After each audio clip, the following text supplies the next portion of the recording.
Qué lindo esta parte del programa en la que podemos conversar con personas que han aceptado unirse con nosotros a este Zoom. Y ahora toca el turno de escuchar a Julio Trujillo. Él es escritor y está en Chacalit, está en esta residencia. Así que tenemos conocimiento también de que escribió un poemario que se llama Jueves, sufrido, vivido, disfrutado en Chacala, en Nayarit. Y queremos saludarlo y decirle muy buenos días, bienvenido al lado B. Hola, ¿cómo están? Buenos días. Aquí los saludo debajo de una palapa en la costa Nayarita. Estupendo. Y queremos saber un poquito, a reserva de contarle a todo el auditorio de quién eres, de qué te trajo a Nayarit, por así decirlo, porque en tu biografía, en los relatos también que nos comparte Emilia sobre esta cuestión de lo que has hecho, pues es muy interesante, pero queremos saber en concreto qué te inspiró escribir Jueves y que si nos puedes compartir un fragmento de tu poema. Bueno, la verdad es que la inspiración fue un momento de crisis vital muy importante. Yo había llegado a un punto en mi vida en el que no sabía cuál era el paso que tenía que dar para seguir adelante. Y decidí, ya que tuve la oportunidad, y esto lo considero un privilegio absoluto, de tener unos meses libres para reagruparme, para recapacitar, para hacer un ejercicio de autoanálisis lo más brutalmente honesto posible.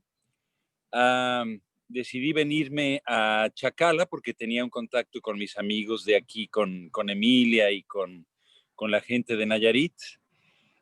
Pero no a vacacionar, no a tomar el sol, no a descansar, sino a estar solo, a usar el mar como una especie de espejo o inspiración, como todos sabemos que es, y a escribir sin parar lo que considero que es una especie de indagación interior, a una especie de selfie brutal, si quieren que la llamemos así, de autorretrato sin ningún tipo de titubeo con respecto a lo que yo estaba sintiendo y a lo que había sido mi vida hasta ese momento.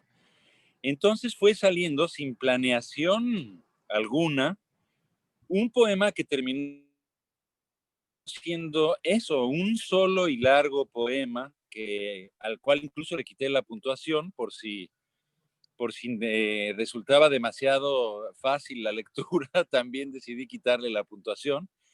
Y son 70 y pico páginas que yo considero una especie de aullido, una especie de desahogo que me fue totalmente útil para entenderme, para saber qué era de mi vida hasta entonces, quién era yo.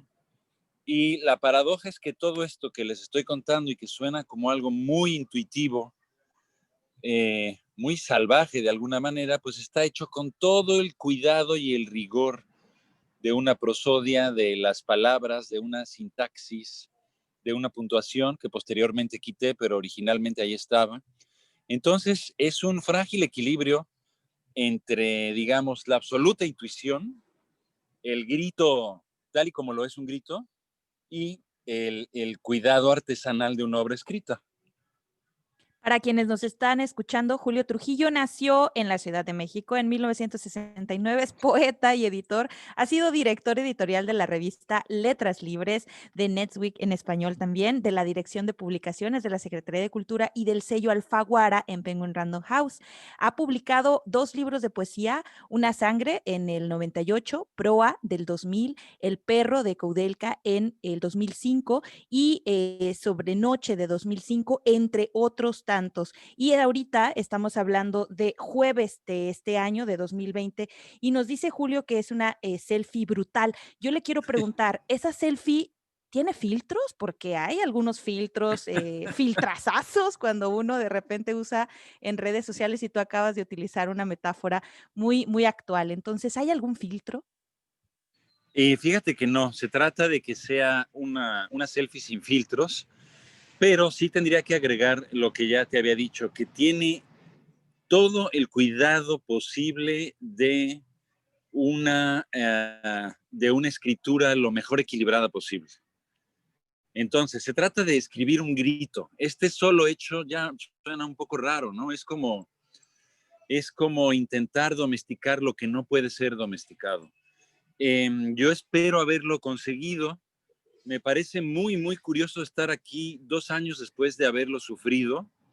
No diría que lo gocé, realmente vine a pasarla mal un poco, porque además lo que vi en el espejo de la escritura, debo decirlo, no era muy agradable, no estaba yo en un buen momento y decidí que la única manera de desahogar la crisis era escribiéndola, era expresándola.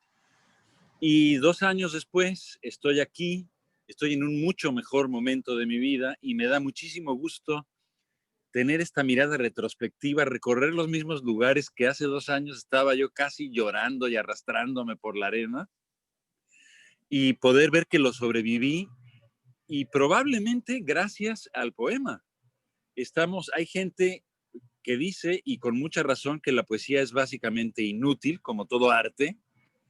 Digamos que es muy difícil asignarle un valor o una utilidad. La poesía no gana guerras, no se construyen tornillos con la poesía, etcétera. Pero yo podría decir que este poema a mí, de alguna manera, me salvó la vida. Y si yo puedo compartirle eso al lector, pero a un verdadero lector o lectora que se aviente el viaje de esta lectura, que en realidad es de un solo tirón, pues ya está, yo ya logré mi cometido, ¿no? Primero que es uh, haberme salvado a mí mismo y luego haberlo sabido compartir a los lectores. Casi, casi yo pondría un aviso al inicio del poema de si ustedes tienen una condición cardíaca, piénseselo 2 veces antes de leer, ¿no? Oye, pues me intrigas doblemente. Compártenos un pedacito, porfa. Fíjate que en 2 cosas. No tengo el libro frente a mí, lo cual me da una pena infinita. Y creo que es un poema, como te digo, 70 y pico páginas seguidas sin puntuación, que no puede ser tasajeado, cuadriculado, Fragmentado. digamos. Vale. Me gusta dejarlo como en esa invitación misteriosa para que los lectores le entren de lleno. Y creo que no es inofensivo, creo que sí hay un espejo en el cual mirarse, ¿no? La crisis de otros siempre es aleccionadora para los demás. Yo lo hice sin ningún tipo de filtro, como tú dices, me encueré, me desnudé frente a mí mismo primero, luego frente a los lectores, me puse ahí con todos mis efectos, lancé mi gritote, mi aullido, y el resultado es este jueves que se titula así porque para mí todos los días fueron un mismo.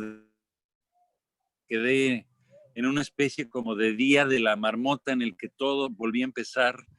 En la playa a veces el tiempo acaba siendo indistinguible y me terminé instalando en un jueves constante, crítico, del que no pude salir hasta que terminé el poema. Fue un desafío muy interesante porque mi vida estaba totalmente ligada al texto y en cuanto lo terminé satisfactoriamente, me regresé a la Ciudad de México. Bueno, pues en cuanto a marketing está súper chido porque sabes que yo tengo un chorro de ganas ya de leer esa selfie desgarradora y sin filtros inmediatamente, pero tendré que buscarla. Por lo pronto te voy a hacer una última pregunta. Nos interesa mucho que nos digas si tienes alguna escritora mujer que admires y qué libro es el que más te gusta de una mujer que ha escrito algo. Muchísimas, muchísimas. Se me acaban de ocurrir 3, 4. Bueno, estamos celebrando el centenario de Clarice Lispector, que es una gran escritora brasileña de una inteligencia suprema, también ligeramente atormentada, cuyo centenario espero que se celebre a lo grande porque de verdad ella es un gigante, es uno de esos talentos que se dan una vez en la vida. Eh, Tiene un libro que se llama El Club de la Buena Estrella, que recomiendo muchísimo, pero casi cualquier libro de ella que abran es una maravilla. Y en cuanto a poetas, hay 2 poetas gringas, suicidas, que son absolutamente geniales. Y no crean que solo me gusta lo tormentoso, ¿eh? Está coincidiendo ahorita en esta conversación, pero bueno, también es interesante. Una de ellas es Silvia Plath y la otra es Anne Sexton, que por cierto coincidieron, fueron amigas. Anne Sexton no le perdonó nunca a Silvia Plath haberse suicidado antes que ella, para que, para que vayan midiendo cómo estaban las cosas. Pero más allá de las anécdotas y del morbo, son dos poetas de verdad buenas. Anne Sexton, en un sentido muy impúdico, digamos, fue una poeta que no tuvo ningún pudor, que también de alguna manera supo desnudarse frente a sus lectores. Y Silvia Plath, por otro lado, muy inteligente, un intelecto trabajando en función de las palabras de verdad sorprendente. Y bueno, ahí hay tres escritoras mujeres que recomiendo mucho. Pues muchísimas gracias por haber estado con nosotros aquí en la radio universitaria, aquí en Nayarit, y que disfrutes tu estancia. Por supuesto que buscaremos el texto y los otros textos que ya tienes. Muchísimas gracias a ustedes, que tengan un buen día. Igualmente, nos vamos con Viento de Vicentico.